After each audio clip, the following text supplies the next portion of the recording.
skid in the heart of the medieval world.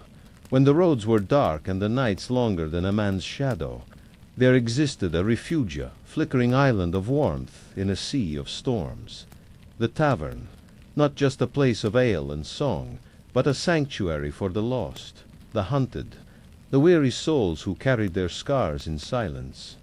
Here, beneath smoke-blackened beams, stories unfolded in whispers and glances. Some were forgotten by dawn. Others clung to the walls like the scent of old wine and older secrets. This is where our tale begins. The air hung heavy with the scent of wood smoke and stale waste, a thick fog that seeped through the cracks in the door and danced in the flickering lamplight. The patrons, a motley crew of weathered faces and haunted eyes, huddled in their shadowy corners, nursing tankards and memories. The tavern was a place where men came to forget, or perhaps to remember. And tonight it was about to get a new story to tell. A lone figure stood silhouetted against the dying embers of the evening. A cloak pulled tight against the biting wind that snaked through the eaves. His face, obscured by the shadows, was a canvas of hardship and resolve, etched with lines that spoke of battles fought and lost, of journeys taken and dangers faced. He was a warrior, but not of the king's making, for his armor was a patchwork quilt of hides and metals, held together by the thread of his will. In his hand a battle-worn sword, its steel whispering tales of valor and sacrifice. He moved with a warrior's grace, every step measured, every gesture controlled, his eyes sharp and alert, taking in the room, reading the whispers that played around him like an open book. His gaze, a steel trap, missed nothing. It lingered on the hardened faces, the calloused hands, the wary eyes that watched him from the depths of their cups. He was a stranger here, an interloper in their tales, yet he, too, had a story to tell. A story of a king betrayed, of a kingdom lost, of battles fought and won, and of a vengeance that burned like a second sun in his chest. His boots echoed on the flagstone floor, a rhythm of war drums beating out his solitude. His loneliness a palpable thing in the crowded room. The villagers fell silent, their murmurs dying on their lips as he approached the hearth, the dying firelight painting his face in hues of orange and red. There was a hush in the room, broken only by the crackling of the flames and the rhythmic thud of his heart. It was a silence heavy with suspicion, mistrust, and the weight of untold stories. He ignored them, walking with purpose to the hearth where a few logs still glowed with embers. The villagers watched, their eyes narrowed, their faces grim. He didn't know their names, their fears, their hopes or dreams. All he knew was that they, like him, were players in a game they didn't choose. As if emerging from a mistreathed past, he raised his head, his voice a low rumble that echoed the turmoil in his chest. "I am here," he began, his words carefully measured, to seek not just shelter, but passage. He paused, letting his gaze sweep over the faces turned toward him, each etched with the hardships of their lives. "I have walked a road long and lonely, and my journey is far from over." He took a step back, his silhouette stark against the flickering light, and continued, "My name is a whisper in the wind, a memory best left forgotten, but the road called to me, and I am he who answers." He looked at them, his eyes burning with a fierce intensity that both intrigued and unsettled them. "And now I stand before you seeking more than just a night's rest." With that, he sat down heavily on a nearby stool, the worn leather creaking beneath him. The tavern, with its smoky air and throng of silent spectators, had become a stage, and he, whether he knew it or not, had just begun his next chapter, one filled with danger, intrigue, and the promise of a reckoning long overdue. Chapter 1. The weight of the door asterisk. The world outside ceased to exist with the finality of a tomb seal. The oak door slammed, a thunderclap of aged wood against its frame, a sound so profound it momentarily silenced the very air within. But silence didn't hold. It was instantly consumed, not by quiet, but by a thick, breathing entity, the fog of the tavern. Centuries of damp wool soaked into the very timbers, mingling with the sharp bite of wood smoke that never truly escaped the low. Soot-blackened beams, and the sour, yeasty perfume of spilled ale, trodden deep into the packed earth floor. It was the smell of humanity pressed too close, for too long, a smell that clung to the back of the throat, tasting of exhaustion and forgotten hopes.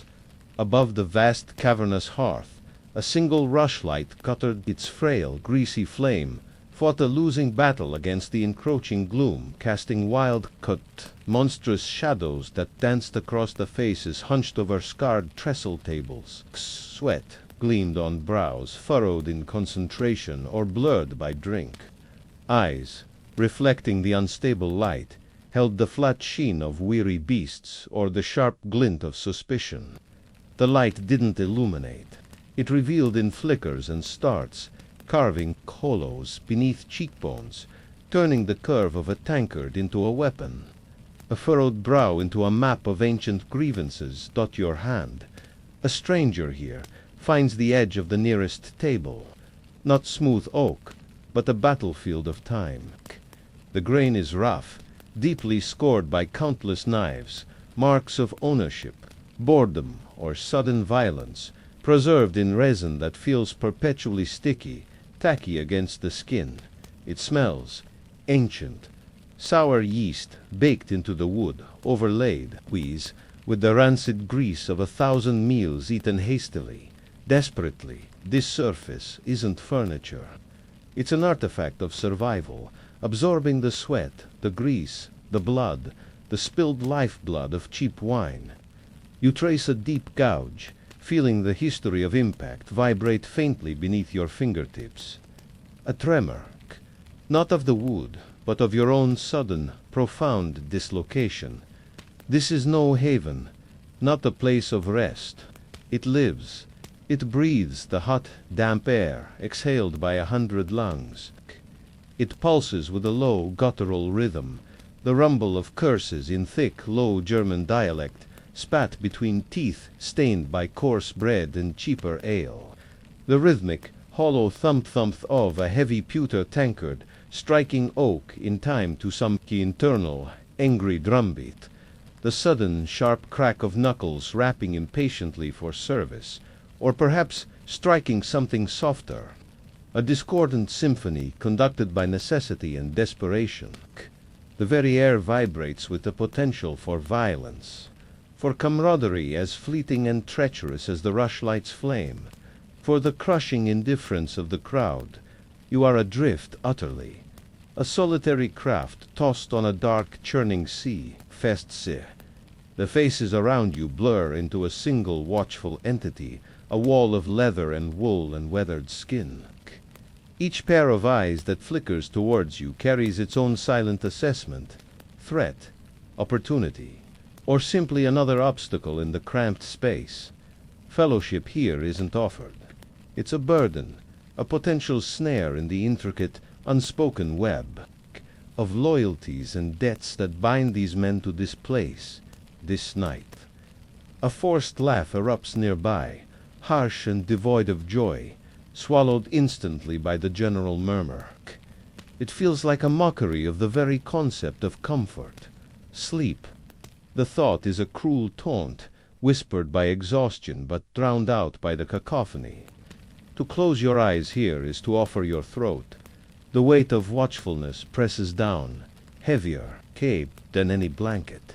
It's not just the noise, the smell, the press of bodies. It's the unknown that festers in the corners, beyond the reach of the failing light. The darkness beyond the hearth's feeble glow isn't empty. It's occupied. By what? By whom? Xa. The shadows rise with possibilities, none of them kind.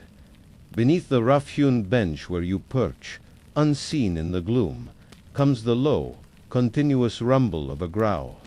Not fierce, but possessive, insistent.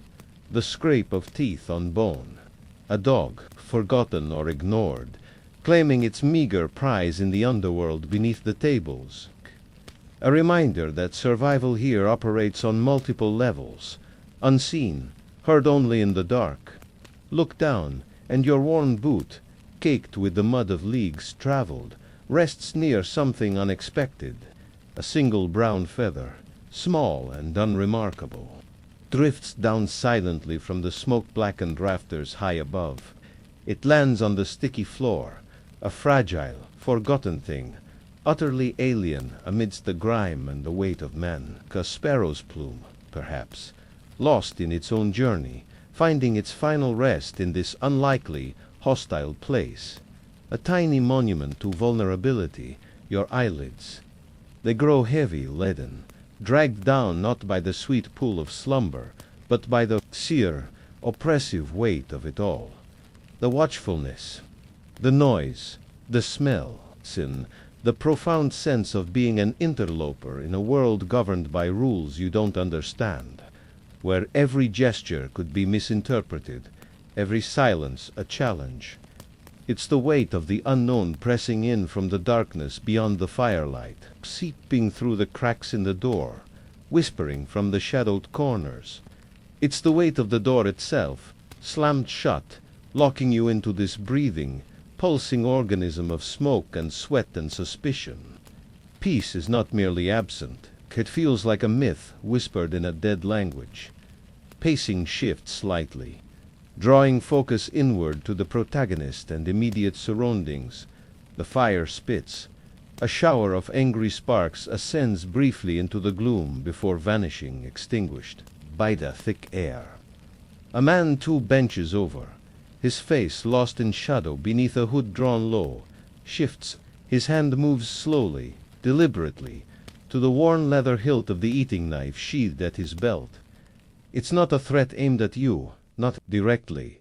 It's an instinct, a constant low-level thrum of readiness that permeates the room like the smoke. His knuckles, you notice, are scarred, the skin broken and healed repeatedly over old bone. A life measured in impacts near the hearth. A serving boy, no more than 12 summers old and thin as a whip, darts between the benches. His eyes are wide, perpetually startled, holding a sheen of exhaustion that makes him look ancient. He carries a heavy jug of ale in each hand, sloshing dark liquid over the rims, adding to the sticky patina on the floor. He moves with the desperate agility of prey, avoiding grasping hands and outstretched boots without seeming to look. A muttered curse follows him from a man whose tankard he fails to refill quickly enough. The boy flinches, a tiny, bird-like movement, but doesn't stop, doesn't look back. His bare feet, black with grime, make almost no sound on the earth floor. Survival is a silent dance performed on a knife's edge. Your own trencher sits before you, a thick, stale slab of coarse brown bread, hollowed out to hold a ladleful of greasy stew. The smell is functional. Onions boiled to translucence, chunks of indeterminate meat swimming in a fatty broth, a vague herbal note buried beneath the grease. Steam rises, carrying the scent, but it does little to entice. It smells like sustenance, nothing more. Like fuel for the engine of endurance. You break off a piece of the trencher. It's dense, chewy, tasting of the grain silo and the ovens. Ash. The stew is hot, fatty, salty. It coats the mouth, warming the belly mechanically. It is not food for pleasure. It's food for the road, for the next hard mile, eaten amidst the rumble and the watchful eyes. Key. Each spoonful is an act of necessity, swallowed down with the thick air. A burst of louder voices erupts from a corner table. Dice rattle on wood. Coins clink. A cheer, sharp and brittle, followed by a low guttural growl of displeasure. The play is tense. You see hands clench on tabletops, jaws tighten. Fortune shifts on the roll of bone dice. A man slams his fist down, making the tankards jump. The sound echoes, sharp and sudden, cutting through the lower murmur. Conversations nearby. Stutter eyes flick towards the disturbance. The dice players lean closer, their circle tightening, shoulders hunched. The air crackles with the sudden, sharp tang of potential violence. The rushlight's flame seems to shrink back from it. The tavern holds its breath for a fractured second, then a forced laugh, too loud, breaks the tension. The game continues, but the atmosphere is thinner now, charged like the air before a storm. The stakes are always visible. Coin, pride, the precarious balance of the night. Focus expands slightly, introducing wider context and a specific figure of authority through the fog. A figure moves with a different kind of weight, not the darting evasion of the serving boy, nor the hunched wariness of the travelers. This man wears a thick wool tunic dyed a deep, serviceable green, a heavy leather belt with a functional-looking pouch and a short, stout cudgel hanging from it. His boots are solid, well-made, crusted with mud but sturdy. He moves slowly, deliberately, his gaze sweeping the room like a bailiff inspecting his domain. His face is broad, weathered, impassive. He stops near the fire, warming his hands, his eyes scanning the faces.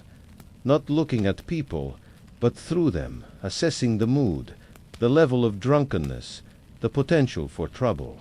He says nothing. He doesn't need to. His presence is a cold stone dropped into the simmering pot. Conversations lower a notch. The dice players become suddenly very focused on their game. He is order, or its crude medieval approximation. The king's law, embodied in thick forearms and a watchful, unsmiling face. He represents the thin line between the chaos within and the chaos without, the rules that govern even this lawless seeming place. His silence is louder than the thumping tankards.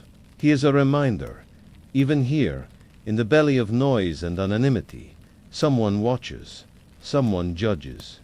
His eyes pass over you, a brief, impersonal assessment, another piece of flotsam washed in by the night, before moving on. The weight of his gaze, though fleeting, adds another layer to the watchfulness pressing down on you, intensifies the internal struggle and the passage of time, leading towards the symbolic close time stretches, elastic and cruel. The cacophony doesn't lessen. It simply becomes the fabric of existence, the thrumming baseline of this shared, uncomfortable reality. Your back aches from the unyielding bench. The fog seems to thicken, pressing in, making each breath an effort. The initial shock of entry has worn off, replaced by a grinding fatigue that battles with the relentless, nervous energy of the place. To rest, to truly let go, feels like an impossible surrender. Every creak of the timbers overhead, every shift in the timbre of the voices, every footfall approaching your bench sends a fresh jolt of awareness through your tired limbs. Trust is the rarest, most dangerous currency here. Who watches you? The hooded man nursing his knife, the dice players calculating their next stake, the bailiff-like figure cataloguing transgressions, or simply the indifferent crowd for whom you are merely another anonymous shape in the gloom. To sleep is to become vulnerable, to become meat. The dog beneath the bench gnaws its bone with renewed vigor. The sound, so close, so primal, underscores the brutal simplicity of the hierarchy here. Eat, guard, survive. The rushlight above the hearth gives one final, defiant sputter. The flame stretches thin, a frail yellow ribbon, then gutters, and dies. A collective sigh seems to go through the room, not of relief, but of resignation. The darkness rushes in, swift and absolute, swallowing the far corners, the rafters, the faces across the table. Only the hearth's embers remain, a pulsating heart of deep orange buried in ash, casting a hellish low glow on the figures immediately surrounding it. Keeved, they become silhouettes, hunched and featureless, like mourners around a dying fire. The voices drop further, becoming whispers, mutters, secrets traded in the newfound intimacy of the dark. The tavern transforms, the monstrous shadows retreat, but the sense of unseen eyes intensifies. The air feels cooler suddenly, the press of bodies more intimate, more threatening in the anonymity of near darkness. The rhythmic thumping of the tankard ceases. The low German curses become low murmurs, indecipherable, weaving through the gloom like serpents. The tavern hasn't quietened, it has coiled. The atmosphere thickens, charged with the unspoken, the hidden. The dog's growl ceases abruptly. Silence, deeper and more profound than before the door slammed, descends for a single held breath. Then the scrape of a bench leg on earth. A cough. The darkness is alive with withheld breath, with listening. The close, shifting focus to the symbolic feather and the transition into vulnerability, your gaze, drawn down once more, finds it, the brown feather. In the dim, pulsing glow of the embers, it seems to possess its own faint luminescence. It lies untouched where it fell, near your worn boot. A tiny island of delicate structure amidst the pervasive stickiness and grime. This is impossibly fragile. A breath could scatter it. A careless footstep would crush it utterly, leaving no trace. It speaks of lightness, of flight, of skies now obscured by thick thatch and smoke. It speaks of a world beyond this heavy, earthbound place of damp wool and sour ale and watchful suspicion. It is a relic of freedom, utterly lost. Exhaustion is a tide now, rising relentlessly, eroding the shores of vigilance. Your eyelids are stone. The cacophony, the tension, the oppressive weight, they begin to blur at the edges, softened by the sheer, overwhelming need for oblivion. The darkness, once threatening, now offers a strange, seductive promise of release. To sink into it, to let the watchfulness dissolve. The thought is terrifying, yet the pull is undeniable. Your chin dips towards your chest. The embers pulse, a dying heartbeat in the vastness of the dark room. The silhouettes around the hearth seem to sway, merging with the dancing shadows cast by the fading glow. The mutters blend into a single, low drone, the sea sound returning, but slower now, heavier. A single, distinct sound pierces the haze. Not a shout, not a thump, a soft, wet sigh, close by. The sound of a man slipping finally, completely, into unconsciousness. A surrender. It echoes in the sudden quiet of your own focus. It's a sound of profound vulnerability, of letting go your own breath hitches. The fight is leaching away. The immense, watchful weight of the unknown, the darkness beyond the embers, the sea of strangers. It all presses down, not with threat now, but with a crushing fatigue that promises a sleep deeper than any you've known. A sleep where dreams might be indistinguishable from the waking nightmare of this place. You are no longer just adrift, you are sinking.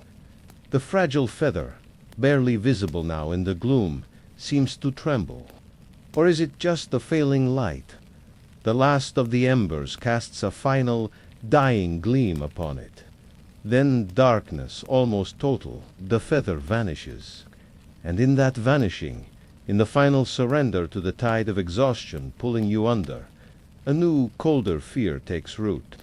Not of the noise, or the strangers, or the knife in the dark, but of the silence within the sleep, that claims you, of what dreams, what memories, what truths might surface when the last guard is down. In this place where even rest feels like an offering to the shadows, the fragile thing isn't just the feather lost on the floor, ... It's the soul, adrift and vulnerable, sinking into the unknown depths of the night. The door is shut, the light is gone, and the watchfulness, finally, falters. What waits in the silence, on the other side of consciousness, in this den of smoke and strangers. The descent begins. The darkness within mirrors the darkness without, and the fragile, forgotten thing is you.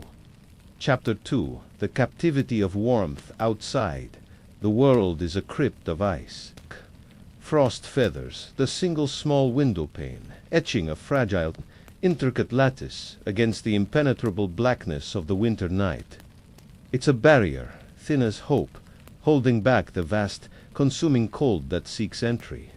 Each crystalline pattern, beautiful and deadly, whispers of the frozen earth, the iron-hard ruts in the road, the breath that hangs like a ghost before vanishing. Beyond that fragile glass lies silence, a deep, watchful silence of frozen stars and buried fields, a world suspended in the grip of the longest night. Step inside. The heat hits like a physical blow, thick, oppressive, a living blanket woven from the steam billowing off the vast cauldron of mutton stew, a greasy, fatty miasma smelling of turnip, bone marrow, and ancient herbs, and a dense animal warmth exhaled by 30 souls pressed too close. The air itself feels used, breathed in, breathed out, reheated, saturated with the scent of damp wool, drying slowly, of unwashed skin, of wood smoke trapped under low, soot-blackened beams. It clings to the tongue, coats the lungs. This isn't warmth. It's suffocation by proximity. A shared animal necessity against the killing cold beyond the walls. The fire in the great hearth roars. A beast devouring logs, casting frantic, leaping shadows that dance across the packed bodies, making the rafters swim in the overheated gloom. Its light is a feverish orange, painting exhaustion onto every space. Your space, found after a weary negotiation, perhaps a coin pressed into a calloused palm, not a bed. A thin pallet of coarse straw, smelling faintly of last summer's fields and the stable, laid directly onto the beaten earth floor. It offers no cushion, only a thin barrier against the pervasive chill rising from the ground, and it lies mere inches from the heavy mud-caked boots of the carter sprawled beside you. He snores, a deep, guttural rhythm that vibrates through the packed earth and into your very bones. His breath, thick with ale and onions, washes over you in warm, sour waves. This is intimacy forced by desperation. No curtain, no wall, no breath of privacy. Just this shared patch of earth, this shared stifling air. Close your eyes for a moment, and the smells intensify, layered like the years in the tavern's timber. The damp earth beneath the thin layer of old, trodden rushes, a sweet, cloying scent of decay.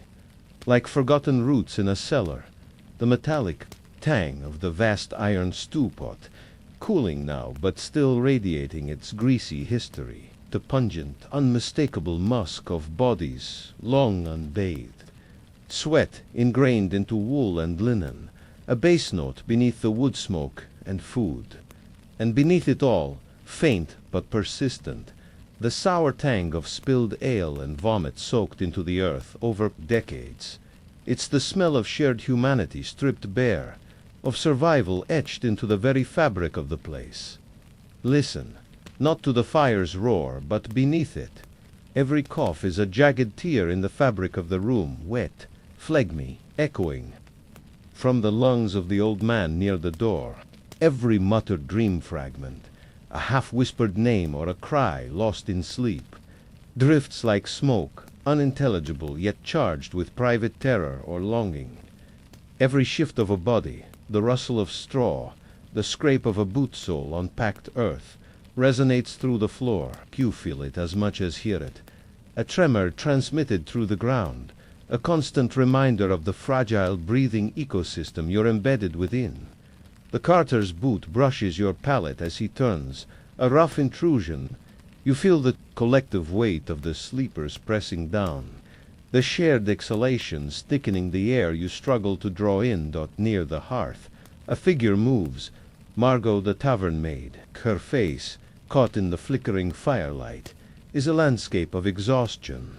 Hollows deepen beneath her eyes, etched there by seasons of pre-dawn risings and midnight cleanings. Her skin, pale despite the heat, seems stretched thin over delicate bones. She moves with a weary grace, like a ghost haunting her own life. Her bare feet, pale against the dark earth, make no sound as she banks the fire with practiced, economical movements. She doesn't look at the sleepers, not truly.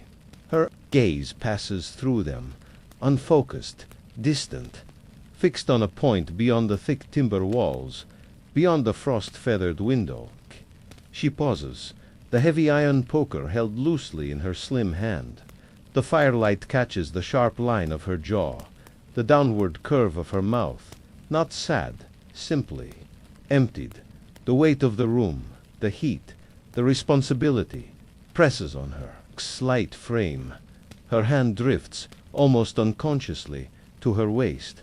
It finds the large iron key hanging there, suspended from a simple leather thong, cold, heavy. Its teeth are worn, the metal darkened by generations of hands. Sheet doesn't grip it. Her fingertips merely brush its solid, unforgiving surface. It's more than a tool.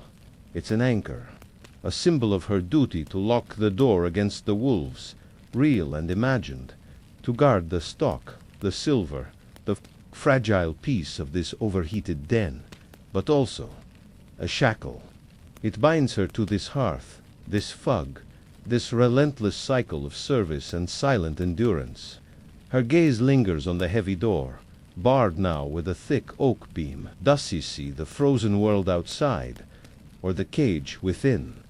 The key rests cold against the thin fabric of her kirtle. Its weight is a constant companion, a reminder that her freedom ends where the tavern's threshold begins. She is the keeper of the flame, the guardian of the fug, forever on the inside looking out at a freedom as distant and cold as the stars. The fire banked, settles. The roaring subsides to a deep, rhythmic crackle. The embers glow like fallen suns buried in ash, pulsing with residual heat. The sound is intimate, primal, the dying heartbeat of the day, the slow respiration of the night. It's the only rhythm now that doesn't feel like an intrusion. The carter's snores deepen, merging with the fire's murmur. Someone sighs in their sleep, a long, shuddering exhalation of release or sorrow. The press of bodies feels heavier, warmer, as if the collective exhaustion is finally winning, pulling the room down into a shared, uneasy slumber. You close your eyes. Darkness blooms behind the lids, a relief from the fire's glare. But sleep feels like a precipice. To surrender consciousness here, in this vulnerable intimacy, is to lay yourself utterly bare, your breath, mingling with the carter's, with the old man's cough, with Margot's silent fatigue, becomes part of the shared atmosphere. The thin palate offers no defense. The press of strangers on all sides, their smells, their sounds, their heat radiating into your space is inescapable. To sleep is to trust the unseen, to trust that the snores mask no malice, that the shifting body beside you carries no hidden blade, that the key around Margot's waist truly locks out the dangers of the night. It's to become part of the warm, breathing mass on the floor, indistinguishable, vulnerable. The heat that once felt oppressive now feels like the only shield against the vast, frozen silence pressing against the walls. To close your eyes is to lower that shield, deepens the sensory immersion and the passage of the night. Focusing on the struggle for rest and the omnipresent Margot, time stretches, measured not in hours, but in the shifting sounds and the slow sinking of the fire's glow. The heat becomes a physical presence, a damp cloak wrapped too tightly. Sweat prickles along your hairline, beads down your spine beneath the rough wool tunic. The air feels thick enough to chew. Every breath is an effort, drawing in the saturated fug, the mutton grease, the damp wool, the sweet rot of the rushes, the sour tang of sleep. Kit coats the tongue, lies heavy in the chest. The Carter's snores are a physical vibration now, a rhythmic thrumming in the floorboards that syncs with your own heartbeat. His boot, heavy and inert, seems to radiate its own earthy smell of manure and wet leather, a constant intrusion inches from your face. Margot moves again, silently, a shadow detaching itself from the deeper shadows near the cooling hearth. She doesn't walk. She glides on those silent bare feet. Her task is unseen, perhaps adjusting a shutter against a draft, perhaps checking the level in the ale barrel, perhaps simply pacing the confines of her domain. She moves between bar. The prone forms a wraith navigating a battlefield of sleep. Her face, glimpsed in the dim ember light as she passes close, holds an expression of profound stillness. Not peace, resignation. The hollows under her eyes look like bruises. Her hand strays again to the key at her waist, a habitual touch, a reassurance of purpose, or a reminder of burden. She pauses near the small, frost-laced window. For a long moment she stands utterly still, her silhouette a dark cutout against the faint, icy luminescence filtering through the frost patterns. Is she listening to the wind's mournful song, feeling the cold radiating through the thick glass, or simply staring into the reflection of her own exhaustion? She doesn't shiver. The cold outside seems less a threat than a distant memory, irrelevant to the stifling captivity within. Her stillness is more profound than the sleep surrounding her. It's the stillness of a creature in a cage, conserving energy, enduring. A child whimpers softly in its sleep somewhere in the gloom, a thin plaintive sound quickly shushed by a weary mother's murmur. The sound, so small, so vulnerable, sends a fresh wave of unease through you. It underscores the fragility of this shared warmth, the thinness of the walls holding back the dark and the cold. Every sleeper here carries their own invisible weight. The Carters aching back from the frozen road, the mother's gnawing fear for her child's cough, the old man's memories or regrets whispering in his dreams. The fog isn't just physical. It's the accumulated breath of their burdens, their silent struggles, exhaled into this shared, stifling air. You breathe it in. It becomes part of you. Your limbs grow heavy, leaden with fatigue. The cacophony of the common room is gone, replaced by this deeper, more intimate symphony of vulnerability, the snores, the sighs, the rustles, the child's muffled cry, the crackle of dying embers. It's a lullaby sung in a minor key. Your eyelids flutter, heavy as stone. The fire's glow, now reduced to a deep, pulsing red heart beneath the ash, seems to recede, pulling the shadows closer. The shapes of the sleepers blur, merging into a single, breathing entity. The heat, once oppressive, now feels like a narcotic embrace, pulling you down. The Carter's rhythmic snoring becomes a distant drum, marking the slow descent into oblivion. To resist feels impossible. The body demands surrender. The mind whispers warnings that grow fainter, drowned out by the sheer tidal pool of exhaustion. The cold key, the frost-feathered window, the silent Margot, they recede into the haze. Only the warmth remains, heavy and insistent. The close, shifting focus to the fading embers, the key, and the impending dawn, connecting to the journey ahead. The last embers surrendered their fierce glow. The deep red fades to a sullen, dark orange, then to the faintest gray luminescence buried deep within the ash. The crackling ceases. Silence, deeper and more profound than before, descends upon the room. Not true silence, but the absence of the fire's voice. The breathing sounds amplify the Carter's guttural rhythm. The old man's wheeze, the child's soft, even breaths now. Close your eyes for a moment, and the smells intensify, layered like the years in the tavern's timber. The damp earth beneath the thin layer of old trodden rushes, a sweet, cloying scent of decay. Like forgotten roots in a cellar, the metallic tang of the vast iron stew pot, cooling now but still radiating its greasy history, the pungent, unmistakable musk of bodies long unbathed. Sweat ingrained into wool and linen, a bass note beneath the wood smoke and food. And beneath it all, faint but persistent, the sour tang of spilled ale and vomit soaked into the earth over decades. It's the smell of shared humanity stripped bare, of survival etched into the very fabric of the place.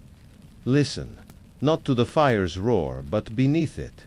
Every cough is a jagged tear in the fabric of the room, wet, phlegmy, echoing. From the lungs of the old man near the door, every muttered dream fragment, a half-whispered name or a cry lost in sleep, drifts like smoke, unintelligible yet charged with private terror or longing. Every shift of a body, the rustle of straw, the scrape of a boot sole on packed earth, resonates through the floor. You feel it as much as hear it. A tremor transmitted through the ground, a constant reminder of the fragile, breathing ecosystem you're embedded within. The carter's boot brushes your palate as he turns, a rough intrusion. You feel the collective weight of the sleepers pressing down, the shared exhalations thickening the air you struggle to draw in. Near the hearth, a figure moves, Margot the tavern maid. Her face, caught in the flickering firelight, is a landscape of exhaustion. Hollows deepen beneath her eyes, etched there by seasons of pre-dawn risings and midnight cleanings. Her skin, pale despite the heat, seems stretched thin over delicate bones. She moves with a weary grace, like a ghost haunting her own life. Her bare feet, pale against the dark earth, make no sound as she banks the fire with practiced, economical movements. She doesn't look at the sleepers, not truly.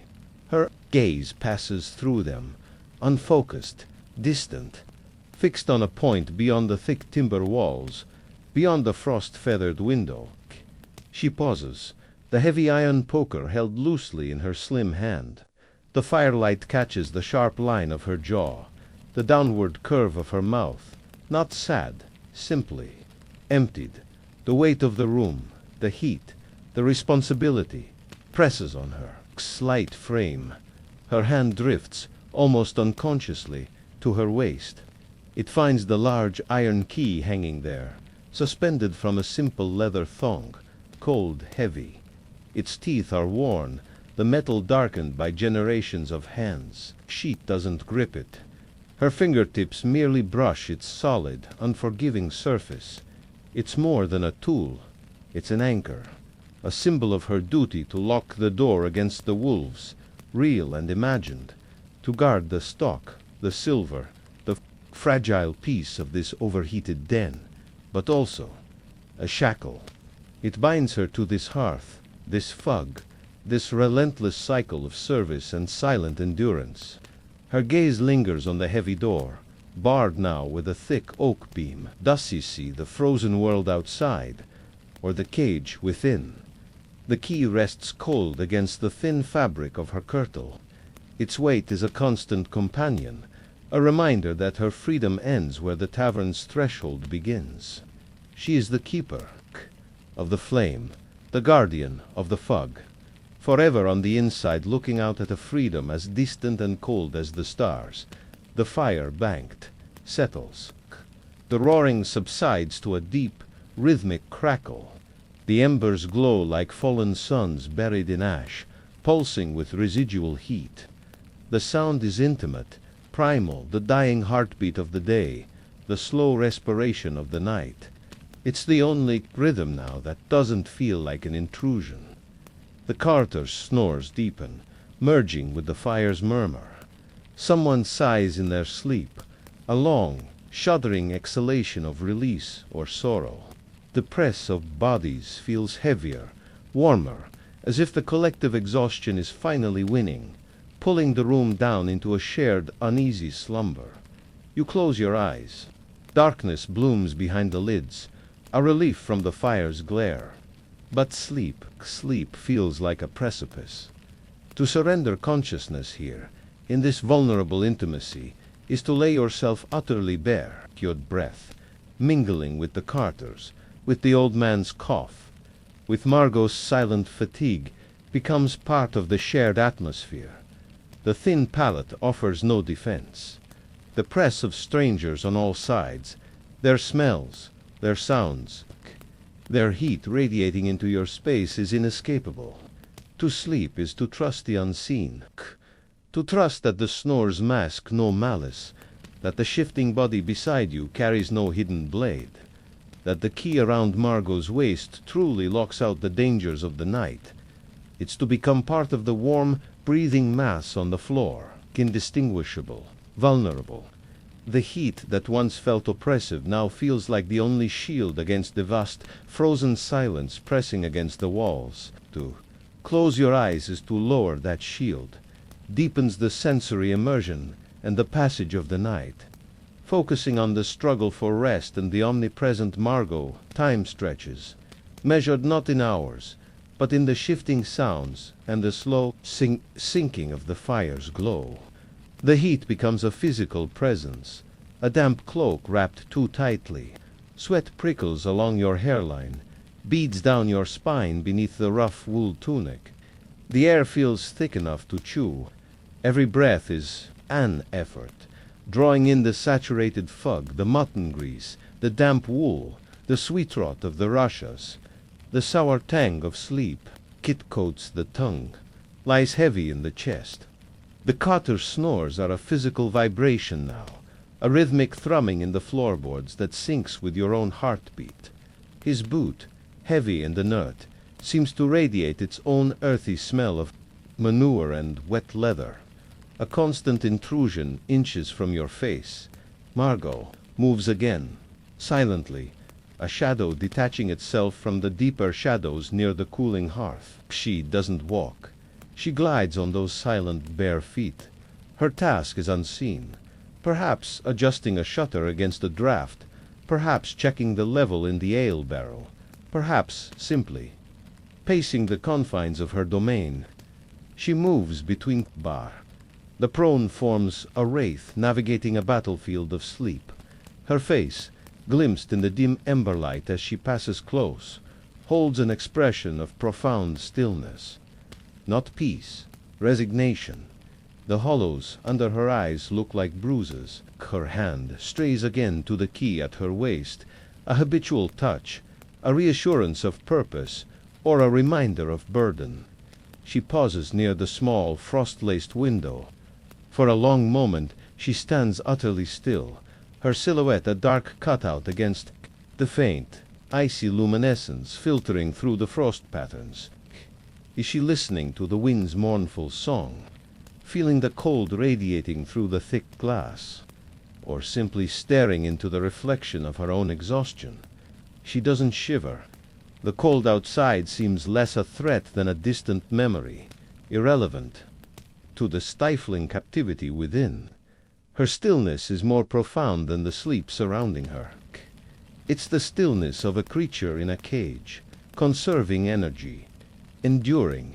A child whimpers softly in its sleep somewhere in the gloom, a thin plaintive sound quickly shushed by a weary mother's murmur.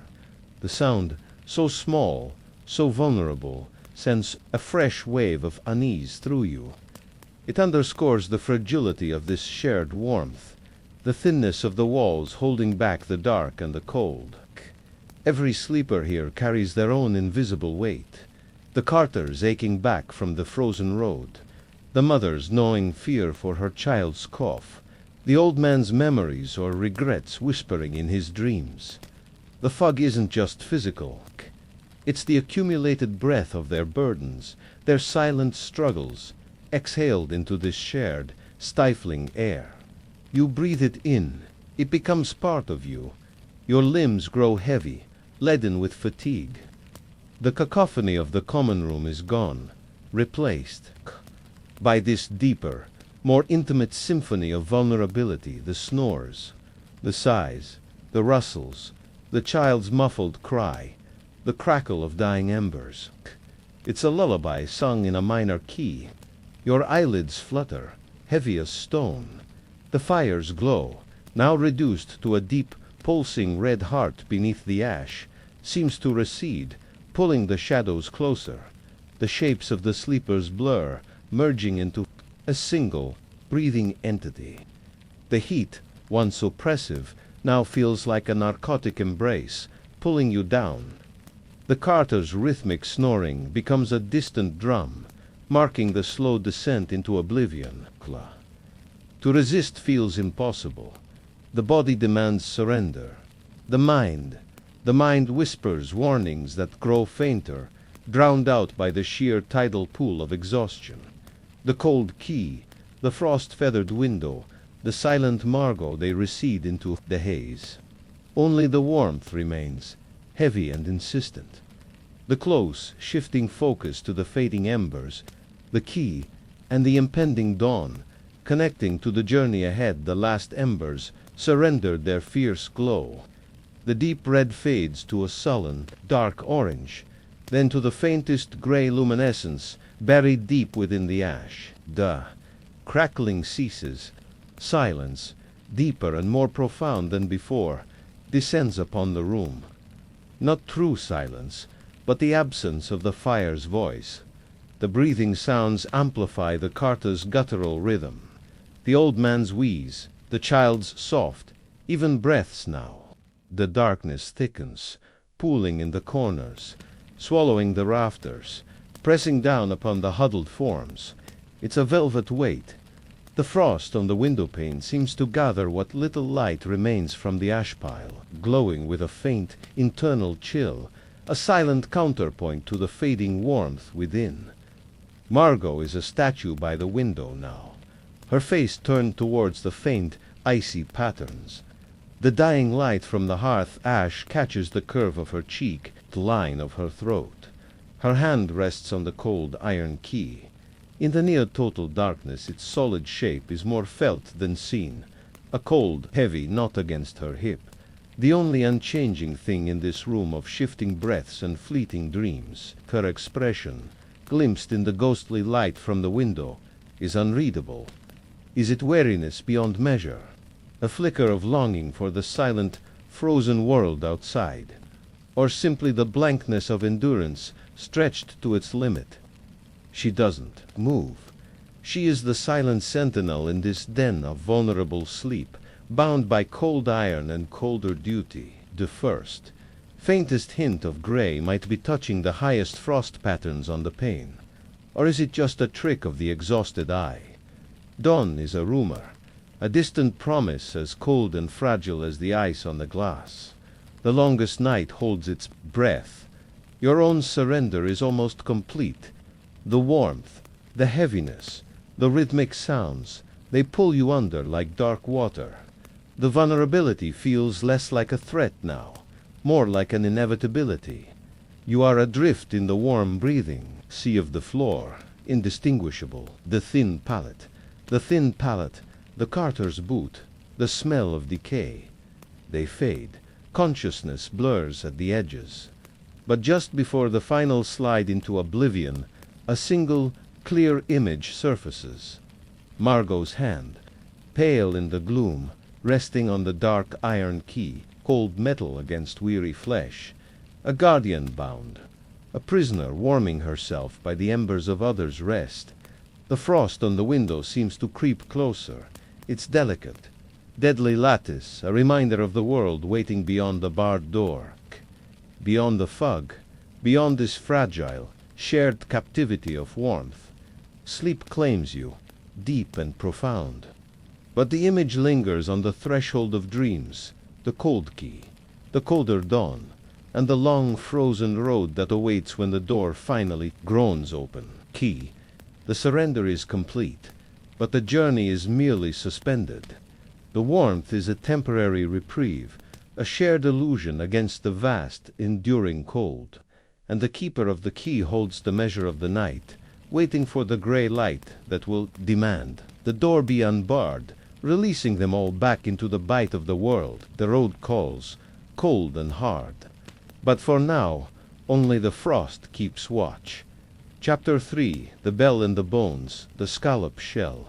Santiago's Mark.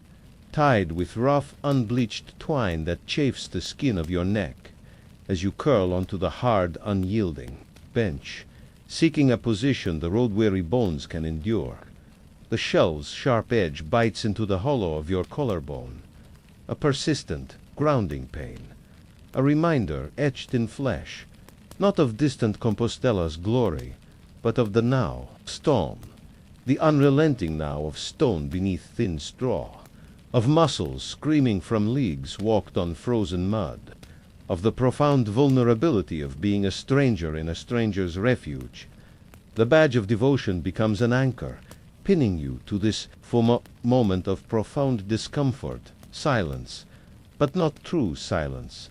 The final murmured prayers of the night, Latin phrases half remembered, whispered pleas for protection, the rustle of rosary beads against coarse wool have faded into the timber-bird ceiling, absorbed by the smoke-blackened beams. What remains is the Tavern dormitory's restless symphony, not the boisterous clamor of the common room hours before, but the intimate, nocturnal sounds of bodies pushed beyond endurance, finding uneasy harbor. Beside you, an old man breathes, not a gentle sigh, but a thin, reedy whistle, a sound like wind through a cracked church window, punctuated by wet, shallow catches deep in his chest. Each inhalation is a struggle, a fragile bellows fighting collapse. From within the very walls, hidden in the wattle and daub, comes the rhythmic, ceaseless gnawing of rats. Tiny teeth on ancient timber, a sound both industrious and deeply unsettling. A reminder of decay working tirelessly beneath the surface. Faint, yet resonant through the stillness, comes the mournful lowing of an ox in the yard outside. A single, deep note of bovine sorrow, repeated at intervals, echoing the vast loneliness of the winter night. It speaks of chained patience, of dumb endurance, a creature bound as surely as any pilgrim by forces beyond its understanding. Your bones, they hold the memory of the road like the earth holds frost.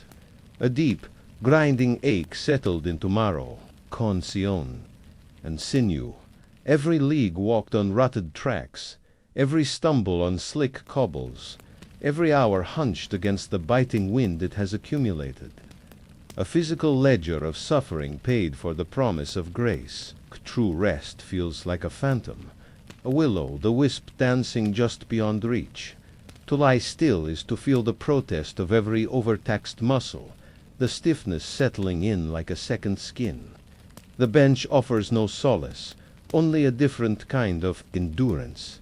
Sleep is a battlefield, and exhaustion wages a losing war against pain and the cacophony of the vulnerable night. Breathe in. The air hangs thick, stagnant, a palpable entity in the crowded gloom.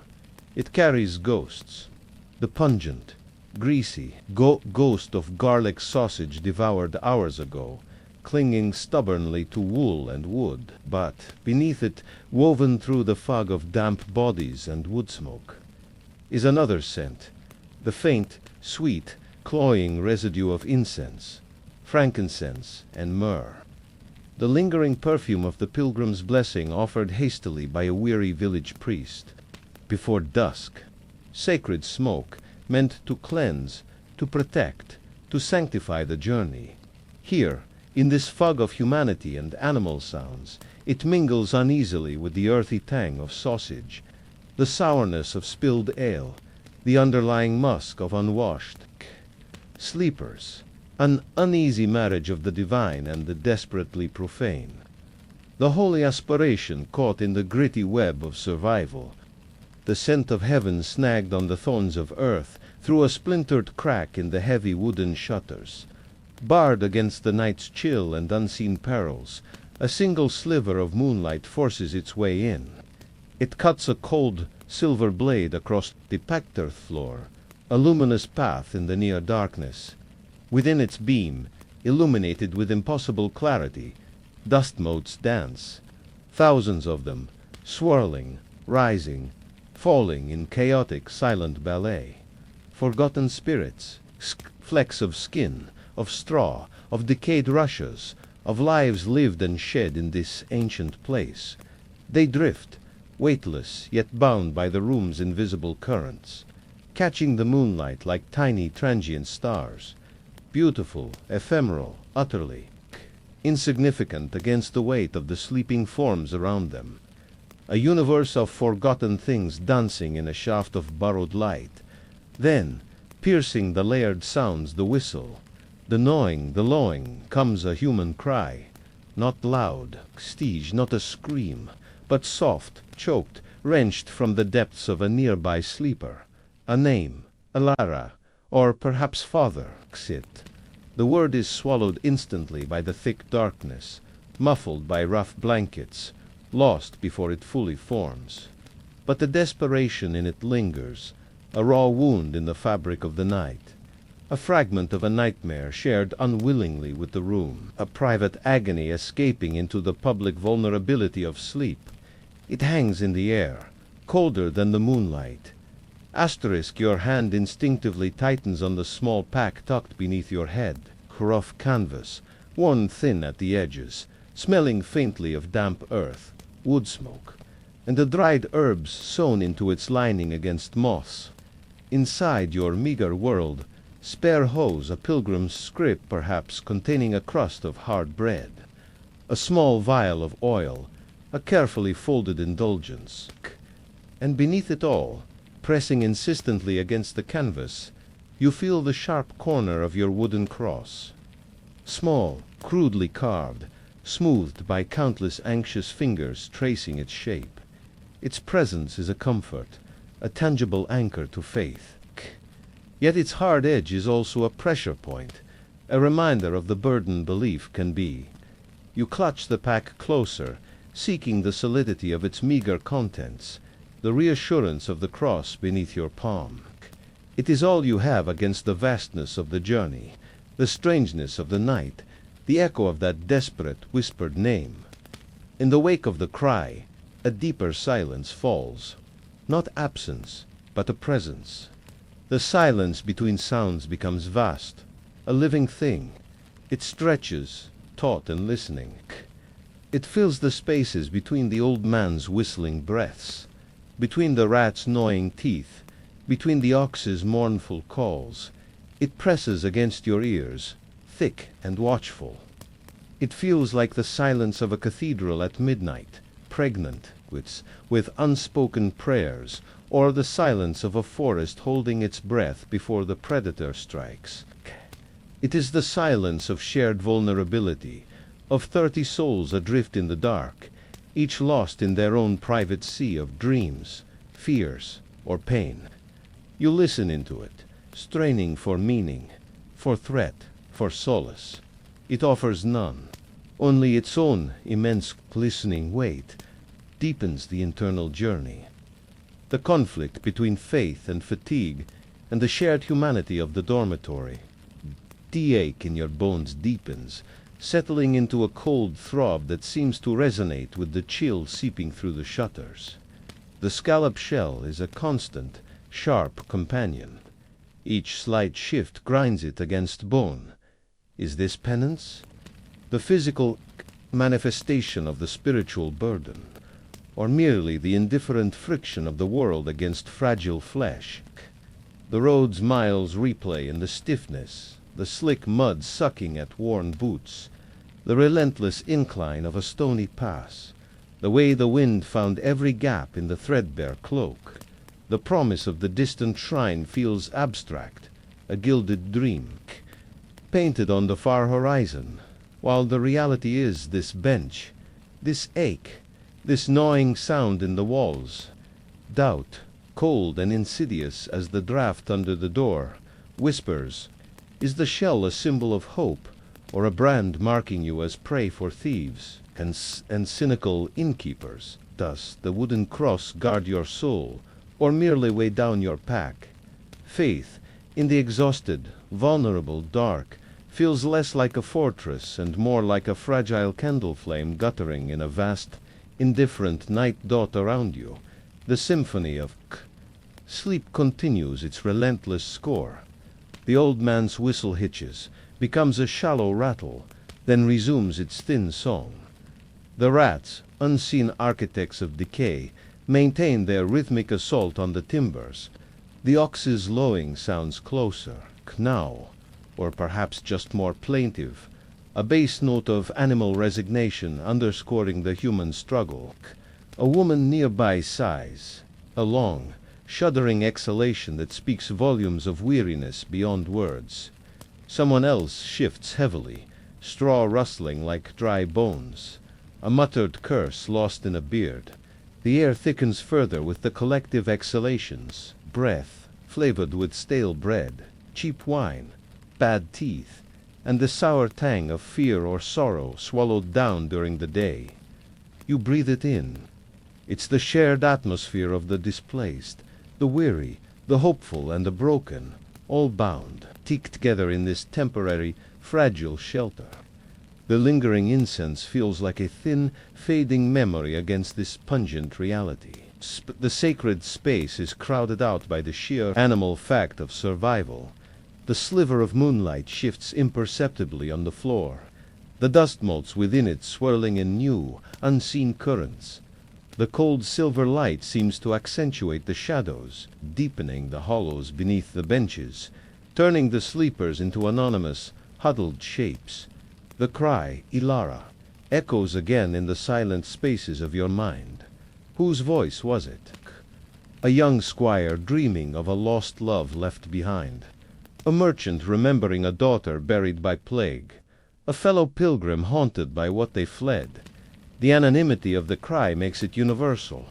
It becomes everyone's lost name, everyone's buried sorrow, whispered into the dark heart of the night. Your own unspoken fears, the faces you miss, the reasons you walk this hard road, rise to the surface, drawn out by that shared fragment of anguish.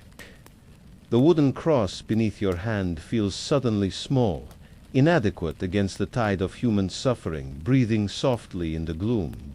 Fatigue is a rising tide now, threatening to drown the ache, the doubt, the awareness. Your eyelids are weights of lead dragging down despite the discomfort, despite the sounds, despite the vast listening silence. The body's demand for oblivion battles the spirit's watchfulness. To sleep is to surrender to the vulnerability, to trust the darkness and the strangers within it. To sleep is to let the guard down, to allow the dreams perhaps of home, perhaps of the road's dangers, perhaps of the saint's distant, golden shrine to take hold. The whistle, the gnawing, the lowing, the sighs, they begin to blur, merging into a single dissonant lullaby. The sharp edge of the scallop shell fades to a dull pressure. The cold from the floor seeps upwards, but the deeper cold within, the chill of doubt, of loneliness, begins to numb. Consciousness frays at the edges, ready to unravel into the warm, dark sea of exhaustion. The struggle is almost over. Surrender beckons. The close, the bell tolls, shifting perspective and connecting to the world beyond the tavern, hinting at the journey's resumption just as the last vestige of wakefulness threatens to dissolve. It comes from beyond the thick stone walls, beyond the frost-laden yard, beyond the sleeping village huddled against the winter. The sound slices through the night, deep, resonant, impossibly clear. A single bell toll, striking the midnight hour. The note hangs in the frozen air, profound and absolute. It doesn't just sound, it vibrates. It resonates through the cold stone of the tavern walls, through the packed earth floor, traveling up through the hard bench and into your very bones. It bypasses the ears and strikes the core. A physical shockwave of sound in the stillness. Everything else ceases. The old man's whistle catches, suspended. The gnawing rats pause, tiny hearts frozen. Even that mournful ox falls silent. The vast, listening silence itself seems to hold its breath. The bell's note is a pure, deep well of sound dropped into the stagnant pool of the night. It shatters the fragile bubble of the dormitory. It is a reminder of order, of time measured, in sacred increments, of the vast, watchful world beyond this fog of bodies and breath.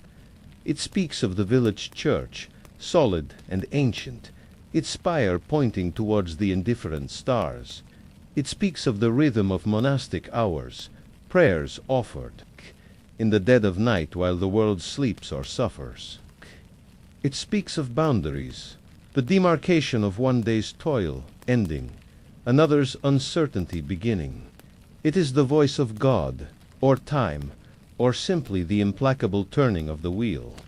Indifferent to individual aches or whispered names, the note lingers, fading slowly, its deep resonance replaced by a new, profound silence. A silence washed clean by sound. The ordinary noises of the dormitory cautiously resume. The whistle, the gnawing, a sigh, but they feel different now, smaller, insignificant against the memory of that deep, encompassing tone. The vibration lingers in your bones, a hum bend beneath the renewed ache. The bell hasn't brought peace. It has brought perspective. This shelter, this shared vulnerability, this struggle for rest, it is a fleeting moment on a much larger journey. The shrine is still distant. The road awaits. Cold and hard beneath a sky salted with stars, the bell's sound seems to have made brighter, sharper. The wooden cross beneath your hand feels suddenly more real, a small anchor in the immensity the bell has invoked. The sliver of moonlight on the floor seems colder now, cleaner. The dust motes have settled. The cry in the dark feels like a memory, key from another hour. The bell has tolled for the day just past, and for the one about to be born in hardship and hope. Sleep finally claims you, deep and sudden, pulled under by exhaustion and the echo of the bell still resonating in the marrow. But as consciousness fades, the final image is not of the shrine, nor of home, nor of the road. It's the sound, that deep, single note hanging in the frozen air, connecting the fragile warmth of the tavern to the vast, cold, starlit dome of the night, and to the long, certain miles that stretch towards dawn. The bell has spoken. The journey hasn't paused. It has merely held its breath, and the echo in your bones is the first, faint tremor of its resumption. The midnight watch is over. The road calls in the silence left behind. Chapter 4. The hollow note, the last note. It hangs in the thick air of the great hall for a heartbeat, a final, trembling vibration of catgut stretched over aged wood. Sweet, sorrowful, a descending scale that spoke, perhaps, of unrequited love or a night's distant fate. Then silence, not the gentle hush of reverence, but a sudden, yawning void, a silence somehow louder than the scattered, perfunctory applause that followed it. Like the air itself, gasped and held its breath, startled by the absence of the sound that had momentarily painted the gloom with color. The fire, once a roaring beast in the vast hearth, has shrunk to a sulking mound of embers. Its light, once fierce enough to chase shadows to the corners, now barely licks the lower edges of the hall's soaring timbered ceiling. Up there, in the vaulted darkness, the beams become ribs of some enormous, slumbering creature. The carved faces of saints and grotesques, peering down from hammer beams, are lost in the shifting gloom, their expressions unreadable, swallowed by the cavernous dark. The light that remains paints not illumination, but deeper mystery. It pools, weakly around the slumped forms at the long trestle tables, casting long, distorted shapes that writhe and merge on the rush-strewn floor. A dance of exhaustion and oblivion. You retreat, not with a bow, not with acknowledged grace. You simply withdraw, like smoke curling back into the chimney after the flame dies. Your corner isn't a place of rest, but a refuge carved from neglect. Behind the stacked ale barrels, where the stone wall meets the floor. A thin scattering of straw offers dubious cushioning. It smells here not of fresh hay, but of sour dregs spilled long ago and never truly cleaned, overlaid with the damp animal musk of the innkeeper's old hound, who sometimes claims this spot, the scent of forgotten things and unseen creatures. Your sanctuary smells of abandonment, the applause. It rings in your ears, not as triumph, but as hollow percussion. The clapping hands were tired hands, sated hands, minds already drifting towards sleep or tomorrow's concerns. A duty performed by the audience, not appreciation offered to the artist. The coin in the small leather pouch at your belt feels cold through the worn fabric of your tunic. A few thin pennies, perhaps a clipped silver groat. Cold metal, scant reward for the hours of plucking, strumming, singing, pouring soul into sound. For their fleeting diversion. You flex your fingers. They throb, a dull, insistent ache radiating from the deeply calloused pads and the stiff joints. Each note wrung from the lute demanded its price in flesh and tendon. The vibrant melodies that filled the hall live now only as a phantom pain in your hands. The air, it still carries ghosts of the feast. The rich, fatty perfume of roasted capon, its skin crisped golden, its juices dripping onto fragrant herbs. The heady, cloying scent of mulled wine, redolent with expensive spices, cinnamon, cloves, ginger, warming bellies and loosening tongues. These aromas, thick and decadent, hang heavy in the cooling air. They are not yours. They are the lingering breath of the satisfied, the sated they mock, the hollow gnawing in your own belly, the frugal meal of coarse bread and thin pottage consumed hastily before you played.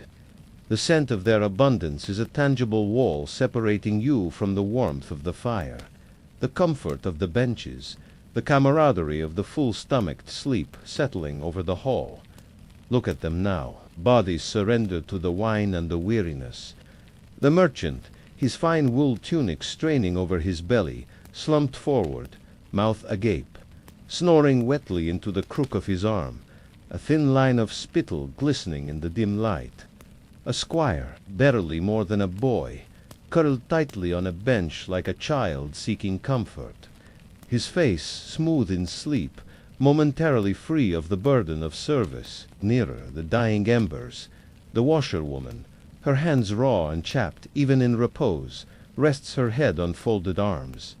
The firelight, fading, etches the lines on her face deeper than her years, canyons carved by hard water. Lies soap and relentless labor. You played for them all. You wove stories of love and loss, of battles and far lands, a temporary escape from their own stories. Now they sleep, carrying their burdens into dreams, utterly unaware of the weaver of their brief escape. You are the night's color, now faded, the entertainment. Necessary, perhaps, as the fire was necessary, but once the heat is banked and the last note dies, you become invisible. Furniture, part of the hall's nocturnal landscape, less noticeable than the barrels you lean against. Your presence is tolerated, your absence unremarked. The transition is seamless, brutal, bed, from the center of attention to the periphery of perception in the space between one breath and the next. Your lute rests against your thigh, its smooth wood cool to the touch. Not a lover, but a companion forged in necessity and callous. You run a thumb, rough as bark, over the strings. They feel slack, lifeless. One string, slightly loose, vibrates with a faint, dissonant hum at your touch. Without thought, your finger finds it. You pluck it, not a note, but a dull, resonant thump. The sound is swallowed instantly by the vastness of the hall and the weight of slumber. It hangs for less than a second, a solitary, percussive punctuation mark in the silence. It echoes nothing but the hollow space inside your own chest. The sound of isolation made audible. a single unanswered question thrown into the dark dot as if extinguished by the futility of that sound. The hearth's last ember surrenders, a tiny glowing coal, fierce red just moments ago, winks out utterly. Not a fade, but a sudden cessation, like a watchful eye closing for the last time. Darkness, profound, absolute, and sudden. It crashes down, a velvet wave extinguishing the final feeble glow. The great hall vanishes, the sleeping forms, the tables, the distant ceiling, the watching carvings all dissolved into an impenetrable black. Only sound remains. The uneven symphony of sleep, the merchant's wet, gurgling snore, the squire's soft, even breathing cur, the washerwoman's faint sigh, the distant, rhythmic dripping of a leak somewhere in the rafters, the settling groan of ancient timbers cooling, sounds amplified by the blindness, intimate and alienating, in this absolute dark. Amidst the press of sleeping humanity, you feel a chill that has nothing to do with the stones beneath you. It's a deeper cold, the cold of being unseen, unheard, unremembered, utterly, profoundly alone. The applause is a memory thinner than the dust motes that danced in the firelight. The coin is a cold pebble against your hip. The music that lived in your fingers moments ago feels like a dream already fading. Surrounded by the warm, breathing mass of sleepers, you are marooned on an island of absolute solitude. The darkness isn't just the absence of light. It's the confirmation of your invisibility. The silence isn't peaceful.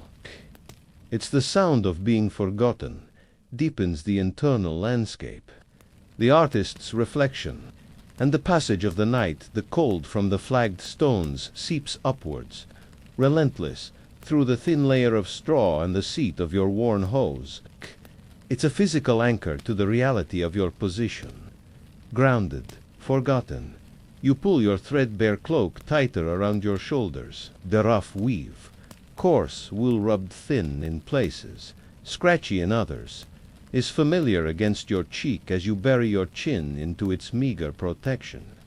It smells of wood smoke ingrained over seasons, of damp roads, of countless nights spent in corners like this one. It's a thin barrier, offering scant warmth against the physical chill, and none at all against the deeper cold settling in your bones, the cold of transience, of being a fleeting ornament in the lives of others. The sounds of sleep weave a tapestry of obliviousness. The merchant's snore hitches, becomes a choking gasp, then settles back into its wet rhythm. The squire murmurs something indistinct, a fragment of a dream chase. Someone else, far off, coughs harshly, a sound that scrapes the throat raw. Each sound is a life continuing, a story unfolding in unconsciousness, utterly separate from yours. You are the listener at the door of countless private worlds, admitted for the performance, then shut firmly out. Dilute against your leg feels heavier now. Not just wood and gut, but the weight of the craft itself. The years spent learning intricate fingerings, memorizing endless verses, mastering the subtle art of shaping breath and string to evoke laughter, tears, or contemplation. For this, for cold coins and colder indifference, for a bed of sour straw behind the ale. The calluses on your fingers, badges of your trade, feel like shackles in the dark. Memories surface, unbidden, not of grand courts or appreciative lords. Those are tales told for coin, but of other nights like this. The chill of a castle's draughty minstrel gallery. The reek of a dockside tavern thick with fish and violence. The thin broth shared with other traveling players huddled under a leaking cart. The faces blur. The lord who paid in promises. The merchant who haggled over a ballad. The children who danced, then forgot your name by morning. The music endures, but the minstrel is ephemeral. A moth drawn to the flame of attention, only to be brushed aside when the heat wanes. Your craft is a bridge built of sound, crossed by others in their moment of need for diversion, then abandoned as they move on. You remain, the keeper of the bridge, waiting for the next crowd. The next flicker of the flame, the darkness presses closer, a physical weight. The uneven breathing around you becomes the rhythm of the night, a lullaby for the oblivious. Your own eyelids grow heavy, the exhaustion of performance finally catching up, amplified by the emotional drain of the hollow aftermath. But sleep feels like a surrender to the anonymity. To close your eyes is to accept the erasure, to become one more anonymous shape breathing in the dark hall. The vibrant minstrel who commanded attention is already a ghost. The figure huddled, Barras, is all that remains. The coin in the pouch is cold comfort. The lute is a silent weight. The cloak is scratchy armor against a world that consumes your song and discards the singer. Time loses meaning, measured only by the deepening chill, the shifting sounds of sleep, the slow, inevitable creep of pre-dawn cold that precedes the gray light. The dripping in the rafters becomes a metronome, counting the long hours of invisibility. The great hall feels vast and empty, a cathedral to slumber where you are the only unwilling acolyte, awake in the shrine of the forgotten. You trace the familiar contours of your lute in the dark, the curve of the soundbox, the smooth neck, the tuning, pegs. It's your voice, your livelihood, your burden, in this consuming dark. It feels less like an instrument and more like the bones of your own silence. The close dawn's approach and the resumption of the journey, connecting to the road's anonymity a change, subtle at first, not light, but a lessening of the absolute dark. The high windows, mere slits in the thick stone walls, begin to show as patches of profound gray against the black. The stars are fading. Dawn is a rumor carried on a colder, sharper draft that snakes across the floor, finding the gaps in your cloak, pricking the skin beneath. It carries the scent of frost, of damp earth outside, of wood smoke from earlier Iser's hearths beginning to stir in the village beyond the manor walls. The quality of the sounds shifts. The deep oblivious snores become fewer, interrupted by coughs, by the stirrings of bodies stiff from hard benches. A bench scrapes on stone. A low groan escapes someone. The hall is beginning the slow, reluctant process of waking. The anonymity of deep sleep is fraying. Soon they will rise, the merchant rubbing his eyes, the squire stretching cramped limbs, the washerwoman gathering her resolve for another day of labor. They will break their fast, perhaps speak of the minstrel's songs, perhaps not. They will remember the capon, the wine, the warmth. Your music will be a flavor on the palate of their memory, already fading, unconnected to the figure who created it. You feel it before you see it. The deep cold of the stones intensifies, radiating upwards as the residual heat of the dying fire is finally conquered. The chill is no longer just creeping. It's settling in, claiming the hall, claiming your bones. Xterra, the warmth of the performance, the fleeting heat of attention, is a distant memory, colder now than the pre-dawn air. The coin in your pouch feels like a frozen pebble dot outside. Far off, a cock crows, a raw, challenging sound that shreds the last vestiges of the night's silence. It's not a herald of day for you. It's a summons to the road. Your time in this corner, in this hall, is measured in breaths now. The invisible man must become the visible wanderer once more. You shift, the straw crackling faintly beneath you, a sound lost in the growing murmur of the waking hall. Your fingers, stiff and aching, find the strap of your lute. The rough canvas of your small pack, containing your meager world, is a familiar weight against your side. The cloak's rough weave is still against your cheek, the only constant. You pull it tighter, not for warmth against the physical chill of the departing night, but against the deeper, enduring cold of the road ahead. The road that offers no corner but the ditch, no audience but the wind, no applause but the sighing of trees or the cawing of crows. The minstrel fades with the night.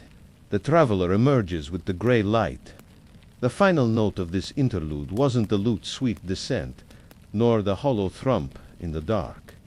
It's the scrape of your foot on the cold stone floor as you rise, unseen, from your corner of sour straw and spilled wine, ready to carry your silence and your songs back into the vast, indifferent morning. The performance is over. The journey continues, a solitary figure stepping from the shadows of the forgotten hall into the grey light of the open road. The only warmth, the memory of music already fading like the stars. The lute feels heavier. The road feels longer. The dawn offers light, but no solace. Chapter 5, The Hounds in the Dark the Heart. It hammers against your ribs like a trapped bird, frantic, wild. A drumbeat of fear so loud you swear the whole tavern must hear it. Each pulse is a thunderclap in your ears, a betrayal of your hiding place. You press deeper into the alcove behind the ale stacks, the rough-hewn planks biting into your back, splinters catching on your tunic like accusing fingers. The wood smells of damp rot and spilled beer, of forgotten corners where only rats dare linger. You are one of them now, creature of shadows, of darting movements, of silence. The common room roars with oblivious life. Laughter erupts like breaking glass, sharp and sudden. Dice rattle across tabletops, a sound like teeth chattering. In the cold. Quatter tankards, clatter, ale sloshing over rims, dripping onto scarred oak. The fire in the hearth crackles, its light flickering across faces flushed with drink, with merriment, with the simple luxury of safety. They do not see you, they do not know, but you know. Every shout, every bark of laughter, every heavy footfall. Near the door sends a jolt of ice through your veins. Your muscles coil, ready to bolt, to vanish, but where? The door is both escape and trap. Beyond it lies the village, the night, the road, and on that road the bailiff's men. You've seen their faces before, hard eyes, harder hands, the glint of iron at their belts. They will not ask questions. They will not listen. You've heard the stories how fugitives are dragged back, how the law does not sleep, how the gallows stand empty but waiting. The air is thick with danger. Smoke curls from the hearth, wrapping around the beams like ghostly fingers. Sweat and stale beer cling to the wool of cloaks, the leather of boots, and beneath it all the sour metallic temps of fear. Your fear, it rises from your skin like a stench, a scent only the hunted know. Sleep, a luxury for the innocent, for the warm, the fed, the safe, not for you. Your eyelids burn with exhaustion, but to close them is to surrender. So you watch. You scan the shifting patterns of firelight on faces, searching for the glint of a badge, the set of a jaw that speaks of duty, not drink. The tavern is a living thing, breathing, shifting, a beast that could turn on you in an instant. Your hand closes around the knife in your sleeve, small, sharp, a humble eating blade, not a warrior's weapon. The metal is cold against your palm, the edge dulled by use. It is no match for a sword, for the law's steel, but it is something, a last defiance, a final whisper of control in a world that has stripped you of everything else. A serving wench passes close, her skirts brushing the stacked barrels. She doesn't see you. Her gaze is distant, weary, fixed on some unseen burden. Her hands are red from scrubbing, her shoulders slumped under the weight of endless labor. For a moment you wonder, does she hide too? Not from bailiffs, but from masters, from debts, from the slow grind of a life without mercy. But then she is gone, swallowed by the crowd. Another faceless soul in the night, asterisk above, a loose roof tile rattles in the wind. A dry, hollow sound like bones shaking in a cup, like fate laughing. The warmth of the room is a lie. Beneath the laughter, beneath the fire's glow, a deeper cold seeps up from the stone floor, through the thin soles of your shoes, into your bones. It is the cold of dread, of waiting, of knowing that dawn may not come for you. The night stretches before you an endless vigil in the belly of the beast. Every laugh is a mask. Every closing eyelid around you feels like a betrayal. Who among them would turn you in for a coin, for a favor, for the simple peace of not being the one hunted tonight? Tension deepens. The tension deepens. The fugitive's past bleeds into the present. The stakes crystallize. You remember the last time you slept, a hayloft, 3 nights ago. The scent of dry grass, the distant lowing of cattle. You had dared to close your eyes, just for a moment. Then the barking of dogs, the shouts. You ran, you always run. Now, here, in this tavern, the walls feel like they are closing in. The firelight dances on the faces of men who do not know your name, your crime, your desperation. Or perhaps they do. Perhaps they simply do not care. The law is the law. The fugitive is always guilty. A man near the hearth slams his tankard down, ale sloshing. His voice booms a story, a jest, a boast. The others roar in approval. The sound is a wave crashing over you, drowning your thoughts. For a heartbeat, you imagine standing, walking to the fire, holding out your hands to the warmth, speaking, laughing, being human again. But then the door creaks. Your breath stops. Every muscle locks. A figure steps inside, hooded, cloaked, shaking off the night's chill. The room barely notices. But you see the way his hand rests near his belt, the way his eyes sweep the room, not for a friend, but for something, for someone, for you. The knife in your sleeve feels suddenly heavier, useless.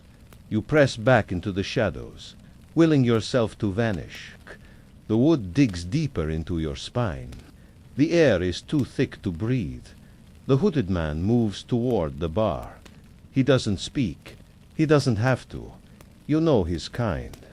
The quiet ones are the most dangerous. The night's tension peaks then, shifts. The fugitive's resolve hardening. Time stretches thin as ice over a stream. One wrong step and it will shatter. The hooded man accepts a drink, his fingers curled around the tankard. He doesn't drink, he watches. You watch back. The fire pops, sending up a shower of sparks. For a moment, the light flares, illuminating the stranger's face. A scar, a beard streaked with gray. Eyes that have seen too much blood. Not a bailiff, something worse. A hunter that your pulse roars in your ears. The knife is a dead weight in your hand. You could rush him. You could run. You could. A child laughs. High, bright, oblivious. A girl, no older than 6, chases a dog between the tables. The hunter's gaze flicks to her, then away. Disinterested asterisk, but in that moment, you see it the way the room bends around her, the way the drinkers smile, shift, make space. She is part of this world. You are not. The hunter turns back to his drink. Waiting, you exhale. The cold in your bones is deeper now. The night is not over. The hunt is not done. But neither are you. The close the fugitive makes a choice. The next step looming. The wind howls outside, rattling the shutters. The fire dims. The tavern's warmth is fading. The night pressing in. You have a choice. Stay. Hide. Pray the hunter moves on. Or run into the dark, into the cold. Toward whatever comes next, your fingers tighten around the knife. Not for him. For the road. For the night ahead. For the moment when the hounds finally close in. You take a breath and slip deeper into the shadows. The door is not an exit. It is a beginning. Sec. Chapter 6. The keeper of the hearth the scent hits first, not just the ale, stale and sour, clinging to the floorboards like a memory of forgotten revelry. Not just the smoke, thick and resinous, woven into the very beams of the tavern after the fires of hearth fires. No, it's the sharp, acrid bite of lye soap, harsh enough to make your eyes water, lingering on your chapped hands from the night's last scrubbing, and beneath it the musk of bodies never truly dry, forever damp from hauling water, from washing tankards, from the sweat of labor that never ends. It is the smell of work, of endurance. You are the tavern keeper's daughter. Your bed is not a bed. It is a narrow shelf above the kitchen hearth, wedged between the chimney breast and the rough-plastered wall, barely wide enough to stretch out. The straw tick beneath you is thin, flattened by years of use. Yet warmth still rises from the stones below, radiating through the worn fabric. A faint echo of the fire that burned there hours ago. It should be comforting. It is not. The heat is trapped, suffocating, pressing against your skin like an unwanted embrace. Yet to shift too far to the left is to press against the cold wall. To the right is to risk rolling off the edge. So you lie still, suspended between warmth and chill, between sleep and watchfulness. Below, the last drunks mutter. Their voices are low, slurred, the final dregs of a night's drinking. Soon they will stumble out or collapse where they sit. Soon the tavern will be silent. But not yet. The flagstones are cold beneath your bare feet. You felt them moments ago, when you crept down to check the doors bar one last time. Thick oak iron-banded, scarred by blades and time. You ran your fingers along the familiar gouges, some old, some fresh, each one a story, a brawl, a threat, a night when the door held. You pressed your shoulder against it, testing its weight, as you do every night. Solid, unyielding dot. Now, back in your palate, the silence is fragile. Not true silence, never that. The tavern breathes even in its sleep. The steady drip, drip, drip of a leaky barrel in the cellar, the sound echoing up through the floorboards like a slow, mournful heartbeat. The scuttle of unseen things in the walls, mice, rats, the occasional beetle scurrying through the dark. You know them all, Kuhn. You know every creak of the stairs, every groan of the old beams as they settle, every sigh of the wind as it presses against the shutters. These sounds are as familiar to you as your own breath. Your fingers, raw from scrubbing, trace the rough plaster of the wall beside you. The texture is uneven patches where the lime has cracked, where the wattle shows through like bones beneath. Skin. You know each flaw by touch. This is your world. These four walls, this hearth, this door that sleep comes in shallow dives. You drift, only to be pulled back to the surface by the weight of responsibility. The stock counted, but always at risk. The silver hidden, but never safe enough. The safety of the tavern itself, of your father snoring in the next room, of care. The few travelers who paid for a bed and now lie vulnerable in their sleep. You are the keeper of the night, the unseen guardian. A moth flutters against the small, horned windows set high in the wall. Its wings beat desperately, drawn to the impossible. Moon outside, to the cold silver light that will never warm it. It throws itself against the translucent pane again and again, a prisoner of its own instincts. You watch its futile struggle, the way its shadow dances on the ceiling.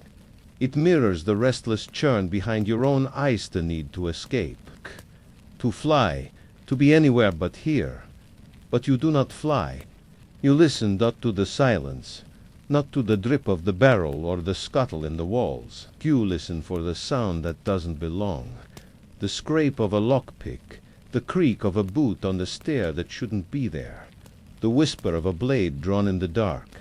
The hearth's residual warmth is a taunt. It speaks of comfort, of rest, of safety. But you know better.